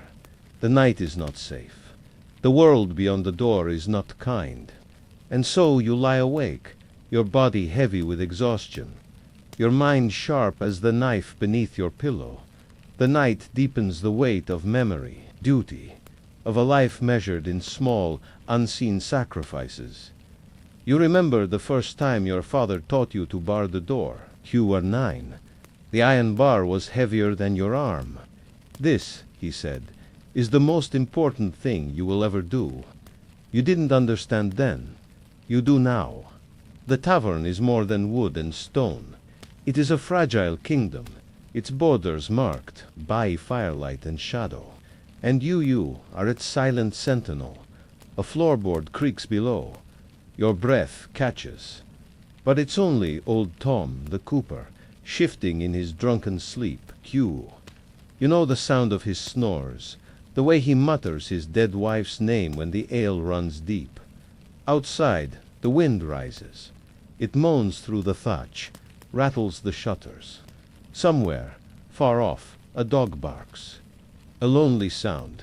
You think of the travelers who came tonight. Xetis, the merchant with his too loud laugh. The pilgrim with his scallop shell and wary eyes. The woman who paid in clipped coins and didn't meet your gaze. Strangers, all of them. Potential thieves, potential threats. But also just people. Like you. Dot, the moth at the window, grows still, exhausted or resigned. You close your eyes. Just for a moment. Asterisk the closed dawn approaches, but the watch never truly ends. The first hint of gray seeps through the horn window. The moth is gone-escaped, or given up. Downstairs, the drips from the barrel slow. The tavern holds its breath. Somewhere a cock crows that dawn is coming. But your watch is not over, it never is. You rise. The floor is cold beneath your feet. The fire must be lit. The door must be lit. The door must be UNBA. RRED. The world must be let in again. And you will be ready. As always, Chapter 7, The Drowning Hour, Rain. It lashes the oiled parchment window in sheets. A relentless drumming that seeps into the very stones of the stag's head, into the bones of the sleeping men, into the marrow of the night itself. The sound is everywhere, hammering the thatch, sluicing through the gutters, pooling in the muddy yard until the earth can drink no more. It is not weather. It is siege. And you huddle on a bench, pushed hard against the wall, as if you might press yourself straight through the timber and vanish into the dark. Your cloak, still damp from the road, clings to your shoulders like a second skin, heavy with the memory of miles walked in this storm. It smells of wet sheep, of wood smoke from distant hearths, of the long sodden road that led you here. The wool chafes your neck, the fibers stiff with dried rain and old sweat. You pull it tighter. It does nothing. The fire spits and crackles. Death in the great hearth. A defiant creature cornered by the damp. Flames lick weakly at the logs, their light flickering orange and gold against the soot-blackened stone. It should be roaring. It should be a beacon. But the chill from the threshold is a living thing creeping across the floor, coiling around ankles, sliding up sleeves with invisible fingers. The warmth doesn't spread. It retreats around you. Men sleep where they fell. Some slump over tables, faces pressed into the crooks of their arms, tankards still clutched in loose fingers. Others curl on the floor like foundlings, knees drawn, two chests, cloaks pulled over their heads as if to shut out the world. They are not peaceful, they are surrendered. The air is thick a miasma of wet wool steaming slowly in the fire's meager heat, of drying leather belts and boots giving up their damp, of wood, ash clinging to every breath. And beneath it all, faint but undeniable, the sweet fungal decay of rotting rushes buried under the fresh layers strewn across the floor. The tavern breathes it in. The tavern has been breathing it in for decades. A draft snakes across the floor, slipping between the benches, sliding beneath your cloak with practiced ease. You stiffen. The cold is not outside. It is inside now. It has been invited beside you. A man shivers violently in his sleep. Not the gentle tremble of a dream, but something deeper, something primal. A body's protest against the night. You feel it through the shared bench, the rhythmic tremor traveling up the wood into your own bones. A silent conversation between strangers. I am cold. So am I. Your gaze lifts, drawn to the heavy iron key hanging on a hook behind the bar. It glints dully in the firelight, its teeth worn smooth by generations of turning, of locking, of keeping the night at bay. It is a promise, a lie. You do not possess it. You do not command the door. You are at the mercy of the storm, of the tavern, of the men who might wake with violence in their fists and hunger in their eyes. Plink.a. Single drop of rainwater finds its way through the thatch, through the cracks, through the fortress of wood, telta and stone meant to keep the elements out. It falls with perfect precision into an empty copper pot near the hearth clear, sharp note in the muffled roar of the storm. Then another plink, and another plink. A metronome, a countdown, the night measuring its own slow passage in drops. The warmth near the fire is a small island, a fragile kingdom of light and heat surrounded by a vast, encroaching sea of cold and wet. You could move closer. You could join the shapes huddled, there, their faces turned toward the embers like sunflowers to dawn, but to do so would be to admit defeat, to surrender to the creeping chill, to the vulnerability of shed unguarded darkness. So you stay, and the rain drums on. The storm worsens, the tavern becomes a ship adrift, the fire a dying beacon. The wind rises. The shutters rattle like bones in a cup. Somewhere, a loose tile slides from the roof and shatters in the yard. No one stirs. Set, the fire dims. The shadows stretch longer. You think of the road that brought you here, the road that will take you away, the mud that must be thigh-deep by now.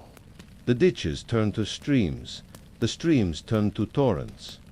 How far, dead, did you walk in that drowning world before you saw the faint glow of the stag's head through the downpour? How many more miles would you have staggered if this place had not existed? The man beside you mutters in his sleeper name, a curse, a prayer. You don't catch the words. They are not meant for you. The key behind the bar winks in the firelight, mocking, taunting. What would you do with me if you had me? Lock the door, bar the world, make the storm someone else's problem, but you are not the keeper of this place. You are a guest, a temporary occupant of a bench that will belong to someone else tomorrow, plink. The drops in the copper pot are coming faster now, xia. The roof is losing. A log shifts in the hearth, sending up a shower of sparks. For a moment, the shadows recoil. The sleeping faces are illuminated, bearded, weathered, slack with exhaustion. Strangers, all strangers. You could walk out into the storm. You could let the rain wash the smell of wet wool from your cloak, the dust of the road from your boots. You could, but you don't. The closed dawn is a rumor, the storm a truth, and the road still waits. The night deepens. The rain does not stop. It may never stop. Somewhere beyond these walls, beyond the drowning fields and flooded lanes, dawn is a rumor, a pale suggestion on the horizon. But here, in the stag's head, the fire gasps its last dot. The embers glow faintly, like the eyes of a wolf in the dark. The cold moves in. The key hangs, untouched, and the drumming. Rain the drumming, rain the drumming. Rain becomes the only constant in a world adrift. The storm has won, and you close your eyes. Not to sleep, but to listen to the drops in the pot, to the breath of strangers, to the distant impossible hope of silence. It does not come, the road still waits. The dawn will demand it. But for now, there is only rain. Asterisk the fires. Last embers breathed their dying light across the sleeping faces, said, in this flickering half-world.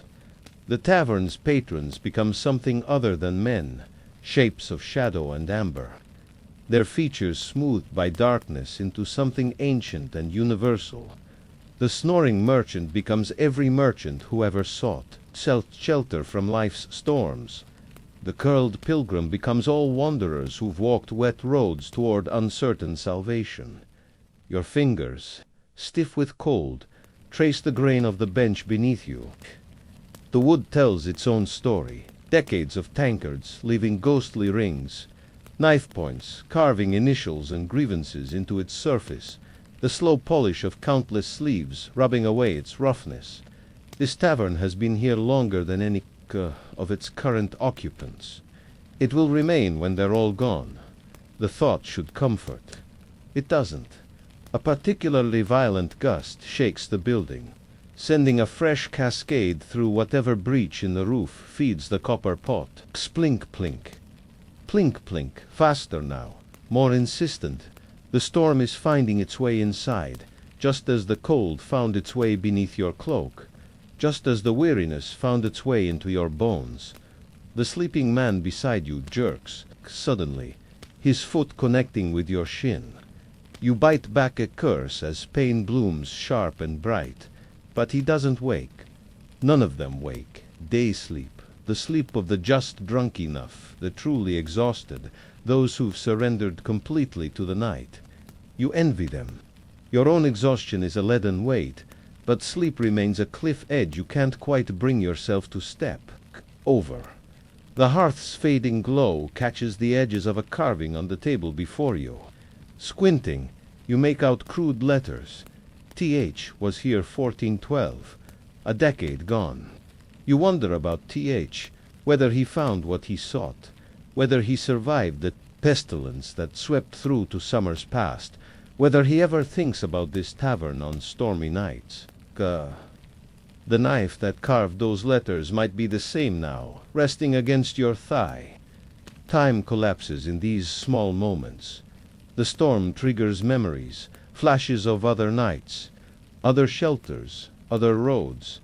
The rain's rhythm transports you unexpectedly to another night years ago, a shepherd's hut high in the marches.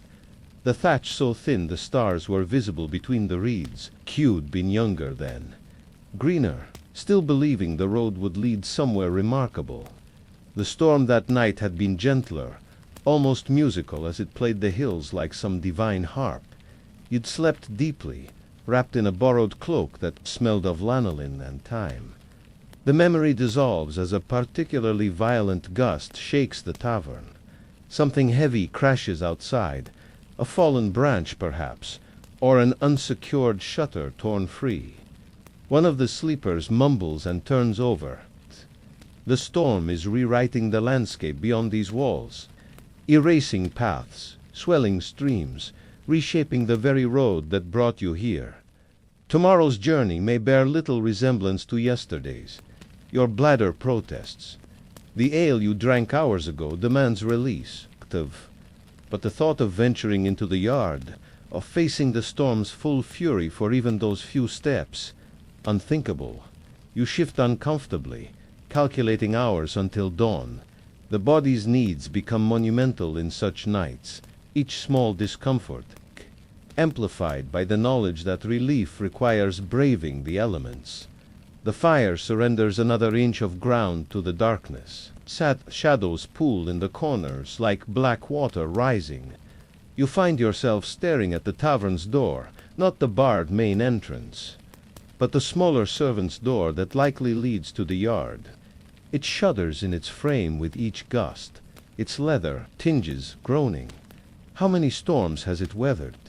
How many more before it gives way completely? The night's deepest hour, when even the rats grow still and time seems to pause. The tavern settles into that pre-dawn lull when even the storm seems to pause for breath. The rain continues, but the wind drops momentarily. The drip into the copper pot slows. In this strange pocket of relative quiet, you hear something new, the scratch of tiny claws in the rushes, the tavern's true owners emerging to survey the human intruders in their domain. One bold creature ventures into the fading firelight. Its eyes shine like polished jet as it freezes, sensing your gaze.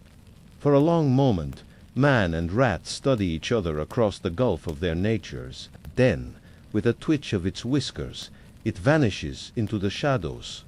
You find yourself missing its company. The cold has reached your core now. Your toes, numb in their damp boots, might as well belong to someone else. You flex them painfully, feeling the prickle of returning circulation. How many more nights like this can your body endure before it rebels completely? The road takes its toll in inches. A chilblain here, a cough there. The slow grinding down of resilience. A memory surfaces unbidden, your mother's voice chiding you for tracking mud into her clean house. The sharp smell of the herbs she cooked across the floor. The warmth of the bread oven at your back as you peeled off wet stockings. You push the thought away. Some memories are too sharp to examine in the dark hours. Dawn approaches, but not yet. Not quite. The first false light begins to creep through the oiled parchment window. Not true dawn, but the storm's grudging concession to the day. The darkness softens from pitch to iron gray. Shapes become distinct again. You can make out the pattern of stains on the table before you. The chips in the tankard, left by some earlier patron. The sleepers begin to stir, not waking, but shifting in their repose as if sensing the approaching day. One man groans and rubs his face. Another smacks his lips and rolls onto his side. The tavern's nighttime spell is fraying at the edges. Outside, the rain continues its endless monologue, but the wind has changed direction. It no longer drives against the walls with the same fury. The storm is passing, or at least moving on to harry some other village, some other group of travelers huddled in some other tavern. You rise stiffly, your joints protesting the night's vigil. The floorboards creak under your weight. The sound, impossibly loud in the pre-dawn hush. The key behind the bar winks at you as you pass, its teeth seeming to grin in the gloom. You resist the urge to touch it. At the window, you peel back a corner of the oiled parchment. The world outside is a study in gray sky, gray rain, gray mud. The yard is a quagmire, the road beyond barely distinguishable from the surrounding fields. Travel today will be miserable, but travel you must. The copper pot is nearly full. Stare at your dim reflection in the water's surface. A pale smudge of face topped by dark smudges of eyes. A stranger looks back at you. When did you become this weathered creature? Where is the boy who once dreamed of adventure? Behind you, someone sits up and coughs. The tavern is waking. The night's fragile camaraderie is dissolving. Soon it will be every man for himself again. Cloaks to dan, fares to settle, roads to face. You turn from the window. The fire is dead now, just a mound of grey ash with a few stubborn embers glowing beneath. The storm has won this battle, but the war continues. There will be other taverns, other fires, other nights of uneasy truce with the elements. The road calls, the rain falls, the world turns, and you take your first step toward the door. And so the night passes. The travelers move on, carrying their burdens down roads that never end. The tavern remains, its walls holding echoes of laughter, of confessions, of prayers muttered into ale. For some, it was just a pause, a brief respite from the endless journey, a place to shed one's weariness like a cloak and don a new set of clothes, mended and clean, bare, before setting out again toward horizons that bled into myth. For others, it was the last shelter before the storm, the final refuge before the road turned treacherous, the last chance for a warm hearth and a full belly before the winter claimed them whole. But every soul who crossed its threshold left something behind, a story, a trinket, a dream, a prayer, a curse, or a song. And they took a piece of this place with them into the dark. The old innkeeper knew all their stories. He saw them walk through his door, dusty and weary, and he saw them leave, some with lighter steps, others with none at all. He watched generations come and go, each face a fleeting memory, each tale a whispered secret. The tavern was his life, its flagon etched with years of joy and sorrow, care. Every room in that building had a past, every corner a future, and the old man was the keeper of both. He knew the ghosts that walked the upper floors, the laughter that lingered in the rafters, the secrets that slept in the beds. The tavern was a sanctuary for the lost and the lonely, a refuge for those fleeing the tempest of life. It welcomed all who sought solace within its four walls without judgment or question. Behind the bar, the old man mixed drinks with the precision of an alchemist, his eyes holding the wisdom of ages. Each pour was a ritual, each drink a potion that soothed the troubled mind and stilled the aching heart. His tavern was more than just a place to rest. It was a tapestry woven with the threads of human experience. Love found its solace in the soft glow of oil lamp, its whispers carried by the wood-paneled walls. Hope nursed its wounds in the corner booth, its dreams taking flight with each rising loaf of bread. Fear huddled in the shadows, its cold fingers clutching at the worn floorboards, but it never stayed long, for the tavern's hearth burned with a warmth that chased away the creeping dread. Grief sat in silent vigil at the window, its tears mingling with the morning dew. But even it found some measure of peace in the steady rhythm of the tavern's pulse. For within these ancient walls the boundaries of time blurred. The past echoed in the present, and the future shimmered in the depths of a well-polished tankard. The faces that lined the bar stools were as numerous as the stars in the inky expanse above. Some were haggard, etched with the harsh lines of hardship, their eyes dulled by the weight of countless burdens. Others shone with the vibrant hues of youth, their laughter echoing the carefree song of a lark. Then there were those whose features held a haunting familiarity, their eyes pools of sorrow reflecting a past best left undisturbed. And among them a few carried themselves with an otherworldly grace, their steps light, their gazes distant, as if tethered to realms unseen. Yet for all the stories that unfolded within the tavern's embrace, there were some that remained stubbornly silent. Certain patrons came bearing burdens too heavy for words, their presences casting long shadows that even the noonday sun struggled to pierce. They sat hunched over their drinks, lost in introspective labyrinths, from which only the deepest recesses of the old innkeeper's soul could comprehend. Their silence was a language in itself, a lexicon of pain and regret, loss and longing. And the old man listened, his heart aching in empathy, knowing that sometimes the heaviest burdens are carried by the quietest of souls. In the tapestry of lives that played out nightly in his tavern, these were the figures most forlorn, the shades most haunting, and their stories, though unwritten, resonated with a profound melancholy that echoed through the corridors of the old man's heart.